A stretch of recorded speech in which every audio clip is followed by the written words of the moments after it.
tarde a todos. Eu sou Bruna Santos, do Brazil Institute, no Woodrow Wilson Center. E hoje eu tenho a honra de realizar aqui uma entrevista exclusiva com o deputado Alessandro Molon para analisar as consequências das recentes manifestações violentas e os ataques aos três poderes do Brasil em Brasília. E também buscar entender com ele qual será a resposta do Congresso Nacional em relação aos acontecimentos.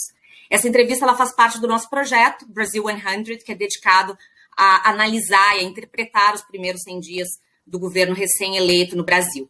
Ela conta com a coordenação do nosso analista de pesquisa, o Israel Rocha, e também com o apoio do Oscar, que está por trás aqui, nos apoiando nesse projeto. Bem-vindo, deputado. Obrigada pelo seu tempo. Obrigada. Eu sei que os dias devem estar muito agitados aí em Brasília. E te agradeço por tirar esse tempo aqui para conversar com o nosso público e também nos ajudar a interpretar os acontecimentos. Eu que agradeço o convite, Bruna. Fico feliz de ver você nesse lugar. Eu tenho certeza de que você vai dar uma grande contribuição ao Wilson Center e acho que é muito importante nesse momento, e por isso eu fiquei feliz com o convite para a entrevista e fiz questão de aceitá-lo.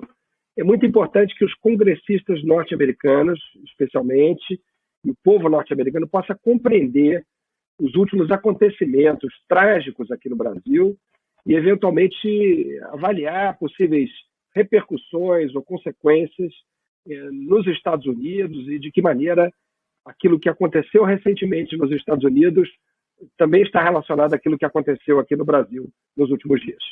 Exatamente. E começando exatamente com essa pergunta, né? Está tendo uma comparação grande entre os acontecimentos do 6 de janeiro de 2021 com o 8 de janeiro de 2023 em Brasília.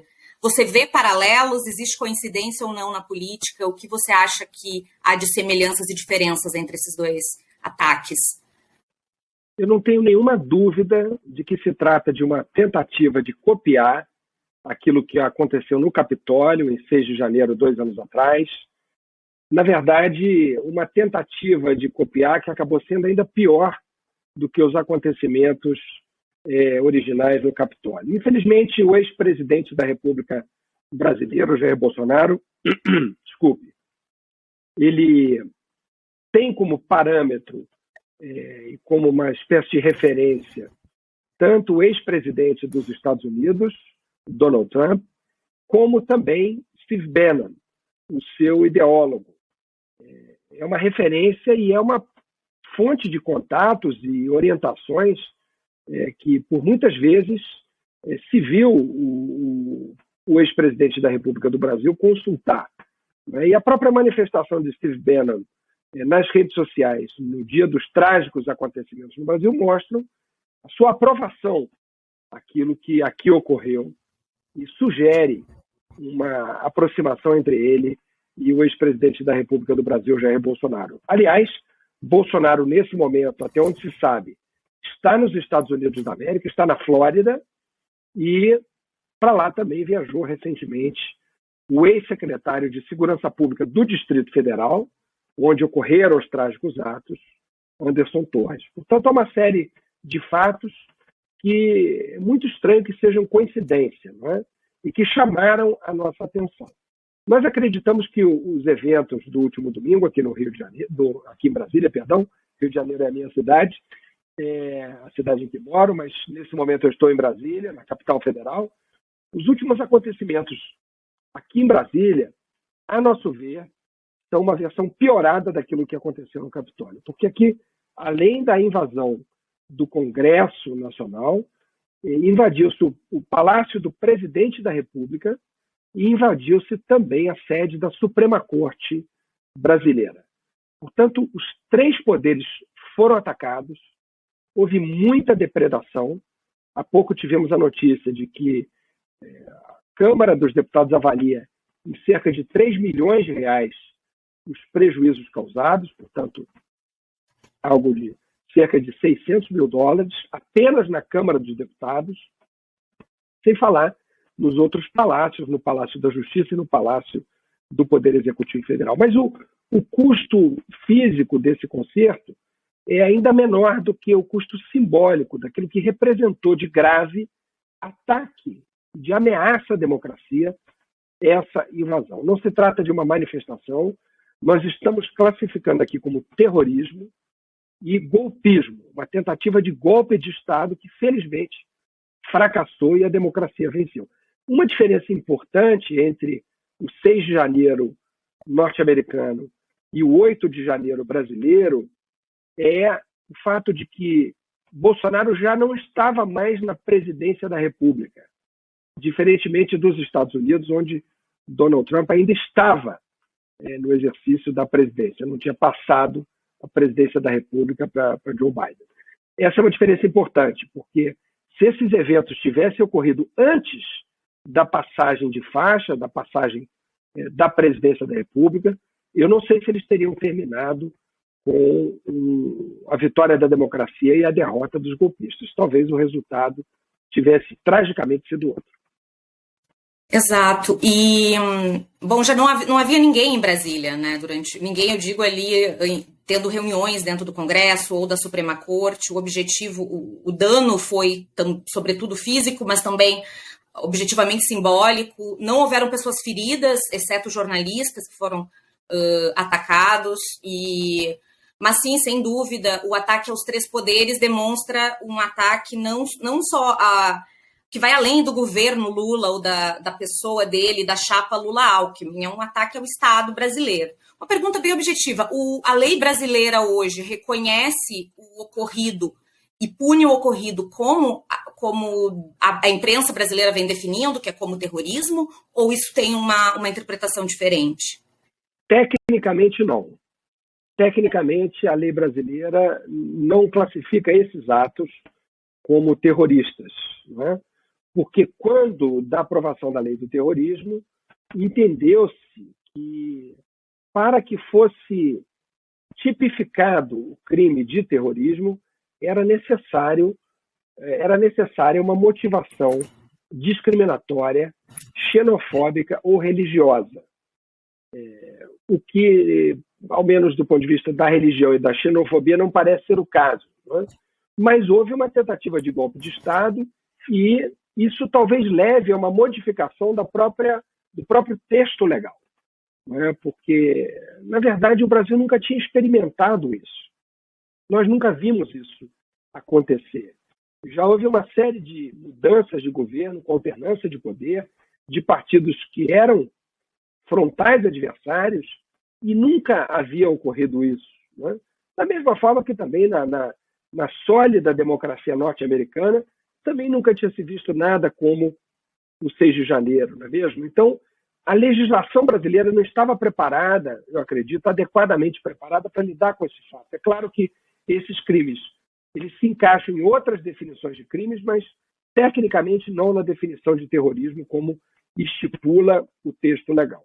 É muito importante acrescentar, Bruna, a essa sua pergunta, né, na minha resposta, que não se tratou de um movimento espontâneo. Não foi uma manifestação espontânea que acabou envolvendo pessoas que foram levadas por algum sentimento forte, inesperado. Não. Foi algo planejado, foi algo preparado, foi algo liderado, foi algo financiado. E é exatamente isso que as autoridades brasileiras estão investigando agora. A rede de financiamento, de organização, de comunicação que permitiu que tudo isso ocorresse. Ontem, eu conversei com um dos policiais legislativos da Câmara dos Deputados. E ele me relatou com detalhes o horror que foi o domingo. Ele não estava de plantão, estava em sua casa, como você disse bem, foi num domingo, portanto, não era um dia de funcionamento da Câmara dos Deputados, do Congresso Nacional, sem falar que nós estamos no recesso parlamentar, normalmente em janeiro não há sessões legislativas, e ele viu pela televisão, veio rapidamente para a Câmara para tentar proteger a Câmara, entrou no plenário, que para nós é o lugar mais sagrado do parlamento, e com outros colegas conseguiu conter num primeiro momento os invasores. Conseguiram fechar várias portas, o que impediu que eles chegassem a outras dependências, e se juntaram no plenário para evitar a entrada do plenário. Eu vi várias marcas de granadas no tapete verde da Câmara dos Deputados, jogadas pelos policiais legislativos para tentar dispersar a multidão. E os líderes dos movimentos fizeram coisas que exigem alguma técnica. Por exemplo, desceram de rapel, de corda, para conseguir entrar em determinados lugares da Câmara. Depois de inundarem o tapete do Salão Verde, procuraram levar fios elétricos para eletrocutar o tapete e, portanto, dar choque nos policiais usando... Ou seja, isso não é uma manifestação de pessoas desavisadas, de cidadãos comuns. São pessoas que têm técnicas para destruir, para invadir, e nós precisamos investigar com muita cautela para ver quem são essas pessoas e como é que elas detêm esse conhecimento, porque não é um conhecimento que você ou eu teríamos. É um conhecimento de pessoas treinadas para esse tipo de coisa, o que deve exigir uma investigação mais profunda. Com certeza. E antes de pular para a investigação, eu queria te fazer uma pergunta. Uma coisa que, e aí você tocou nisso, né? Foi uma tentativa de golpe. Porém, uma tentativa de golpe onde a possibilidade dela se concretizar era muito menor do que se tivesse acontecido antes da declaração dos resultados, ou antes da diplomação, ou antes da inauguração, né? Foi depois disso, ao contrário do que aconteceu no 6 de janeiro, nos Estados Unidos, em que havia uma clara intenção de obstruir a diplomação do então presidente eleito Joe Biden. No caso brasileiro, existe uma expectativa de que os militares e a polícia, né, apoiassem aquela manifestação e se posicionassem em apoio a esse golpe. Onde estavam e aonde estão os militares nesse momento e em relação aos acontecimentos? Tanto oficialmente quanto extraoficialmente, haja vista que a instituição hoje claramente tem pessoas de diferentes posicionamentos nesse espectro. Essa é uma excelente pergunta, Bruna, porque essa é uma outra diferença importante entre aquilo que aconteceu nos Estados Unidos e aquilo que aconteceu no Brasil. Eu me lembro de um alto oficial das Forças Armadas Americanas, do Exército Americano, sendo decisivo para repelir essa tentativa e dizendo que o Exército Americano não se mancharia com uma tentativa de golpe na democracia, o que demonstrou um grande compromisso dele com a Constituição norte-americana e com os valores fundamentais da democracia norte-americana. Já que no Brasil, infelizmente, faltaram manifestações de militares, de oficiais das Forças Armadas e até mesmo de alguns setores da segurança pública.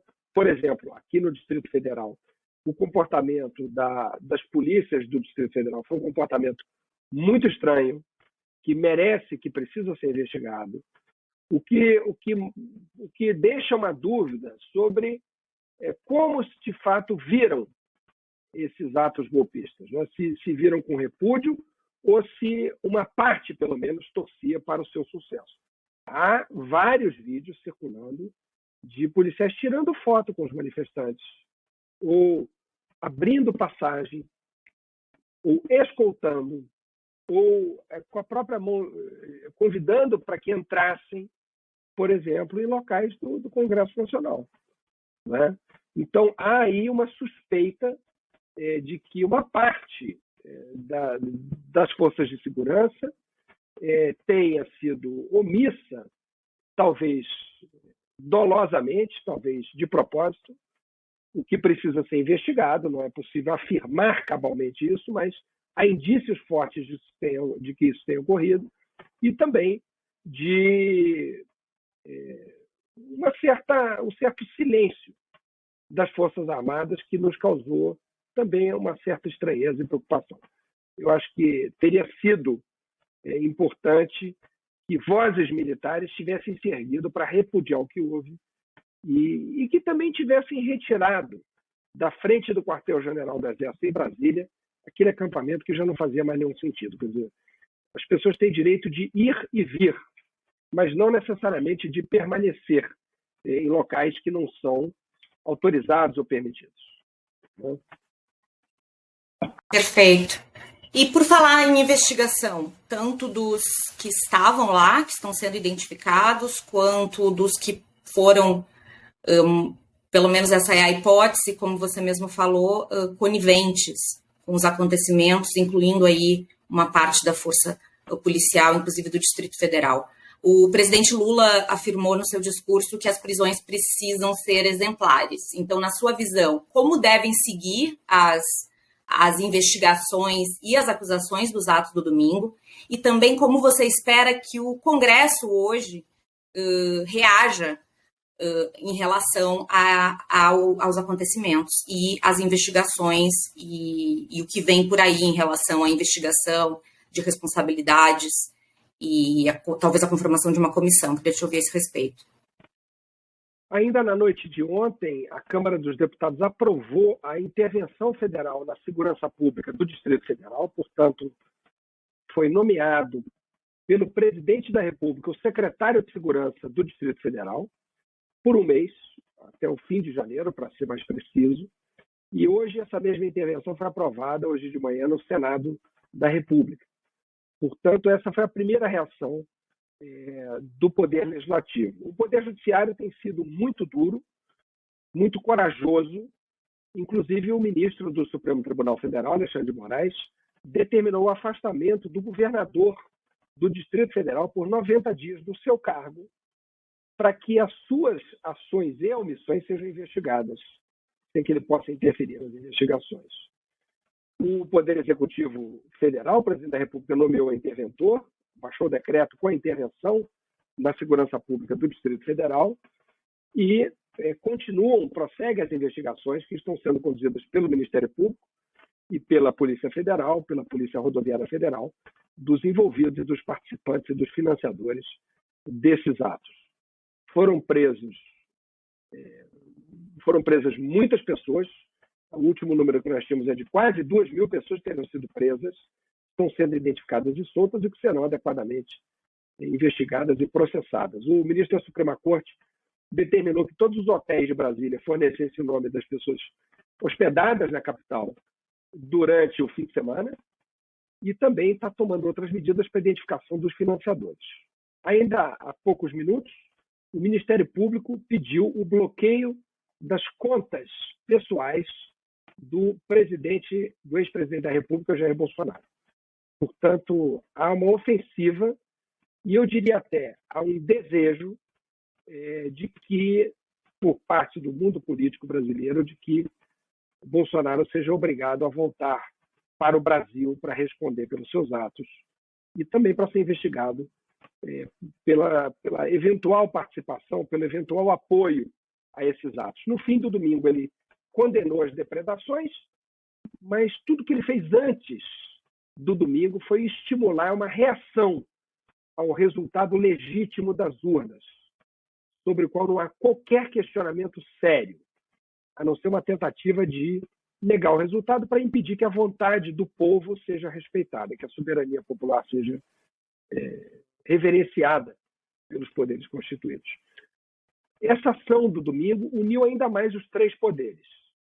O Poder Legislativo, o Poder Executivo e o Poder Judiciário estão mais unidos do que nunca no enfrentamento a essa tentativa, o que pode ser talvez o único benefício, a única coisa positiva dessa tragédia que aconteceu no nosso país no domingo.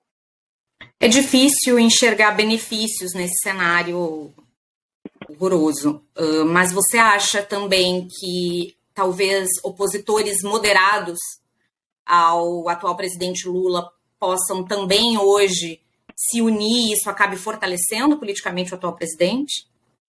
Eu acho que acaba fortalecendo a democracia. E eu acho que é muito importante separar democratas que divergem dos caminhos do governo de assuntos importantes, como o papel do Estado, como política externa. Essas divergências são legítimas, são saudáveis para a democracia. A melhor coisa para o êxito de um governo sério é uma boa oposição. Eu, nos últimos anos, fui oposição aqui em Brasília e as críticas que eu fazia eram críticas que, se o governo anterior soubesse aproveitar, ele corrigiria os seus erros. Isso tudo faz parte da democracia. O problema é quando você tem uma parte do espectro político que não aceita as regras do jogo. Então, esses eventos de domingo acho que foram importantes, em certo sentido, para explicitar, para revelar o que, de fato, os apoiadores mais radicais do ex-presidente desejam, que é o Estado de força e não o Estado de direito. Então, eu acho que sim, isso pode ter como efeito dissociar uma oposição ao atual presidente Lula, mas uma oposição legítima, democrática, comprometida com a Constituição, de uma oposição irresponsável, inconsequente, antidemocrática, que deve ser punida na forma da lei, porque a democracia ela precisa saber se proteger. Né? É a chamada tese da democracia militante. A democracia deve admitir todas as visões, menos aquelas que queiram acabar com ela. Porque permitir as visões que querem acabar com a democracia não é justo com os demais democratas. Essas visões não podem ser toleradas. Elas têm que ser punidas e excluídas do jogo. Né? Por isso, há uma expectativa também de que o ex-presidente da República seja, por esse seu comportamento, né, de questionar e de tentar inviabilizar a democracia brasileira, tornado inelegível nos próximos anos. Porque alguém que joga desse jeito não pode jogar, não pode estar no jogo. Né? Num campeonato de futebol, você não pode aceitar jogadores que não respeitam as regras. Eles são expulsos do campo, onde eles não se comportam adequadamente. Né? Para isso existe o cartão vermelho. Né? E é assim que deve funcionar a democracia. Quem não respeita a democracia não pode participar do jogo democrático. Perfeito. Democracia lida muito bem com divergência, não com ataque. E o que nós vimos não foi divergência, foi ataque. Por fim, eu queria entender em que medida as prioridades legislativas e também do presidente Lula e também algumas ações imediatas dele passam para um segundo plano ou podem ser aí um pouco deixadas de lado, haja vista a crise que ele vai ter que responder agora, como, por exemplo, a reforma tributária, como, por exemplo, o projeto de regulação da internet, outras agendas que ele já vinha colocando como prioritárias para os primeiros 100 dias que podem sair um pouco de vista. Como isso afeta as prioridades do presidente eleito, na sua opinião? Bruna, o governo já está tentando virar a página e hoje ainda deve anunciar medidas econômicas que estavam previstas para serem anunciadas essa semana, tentando mostrar uma normalidade, né? Tentando seguir adiante, porque o que poderia acontecer de pior é esses atos impedirem o governo de governar. No fundo, é isso que eles se destinam. Né? Eles querem impedir o Estado de funcionar. E se o Estado não funcionar bem, a sua legitimidade cai. E, portanto, o questionamento ao Estado aumenta, o que é tudo que a gente não quer. Então, acredito que o governo vai retomar a agenda logo, mas como sociedade nós temos uma tarefa, a sociedade brasileira tem uma tarefa, que é entender que a democracia brasileira está sob ameaça, está em risco, e que, portanto, nós não podemos descansar e imaginar que a nossa próxima tarefa são as próximas eleições, e que daqui até lá tudo vai continuar igual. Nós vamos ter que ter uma ação como sociedade, para reforçar o compromisso dos nossos jovens, das nossas lideranças, das mulheres, dos homens, né, das pessoas todas que compõem a nossa sociedade, com os fundamentos da democracia, com a Constituição, com o projeto constitucional. Isso é fundamental. Então, nós vamos ter que dedicar tempo a isso, como sociedade. Não é uma tarefa só do governo, é uma tarefa de todos nós, né? Para que nunca mais a gente passe pelo que a gente passou, que foi um dia muito triste para a democracia brasileira. O templo da democracia foi profanado com o que se fez dentro do Congresso Nacional. Então, nós não queremos nunca mais passar por isso, e por isso estamos convencidos que temos essa tarefa, que é uma tarefa educativa, pedagógica, cultural, não é? De reforçar os laços do nosso povo com a democracia. Perfeito, muito obrigada, deputado, obrigada pela sua presença, pelo seu tempo nesse dia aí agitado em Brasília, obrigada pelos seus insights, pela análise. Eu reitero que o futuro da democracia é um dos eixos temáticos do Brasil Institute, é uma agenda sobre a qual nós temos nos debruçado, estudado, buscado produzir conhecimento, pesquisa e promovido cada vez mais esse diálogo. Nós entendemos também que a crise das instituições democráticas, ela também é uma crise da capacidade do Estado, do governo, de conseguir resolver os problemas da população e entregar de forma ágil a solução dos problemas da população. Então, a despeito do que aconteceu no domingo, nós ainda temos uma população empobrecida, ainda temos problemas urgentes a serem resolvidos. Então, me alegra saber que a normalidade e a continuidade das agendas que vinham começando a ser implementadas pelo atual governo continuarão, e que isso afetará, talvez muito pouco, o encaminhamento dessas novas políticas. Eu te agradeço e também convido a todos que estão aí nos assistindo para seguirem acompanhando o projeto Brazil 100, que é um projeto do Brazil Institute, no Woodrow Wilson Center, para acompanhar, interpretar e analisar os primeiros 100 dias do governo Lula. Obrigada a todos, uma boa tarde.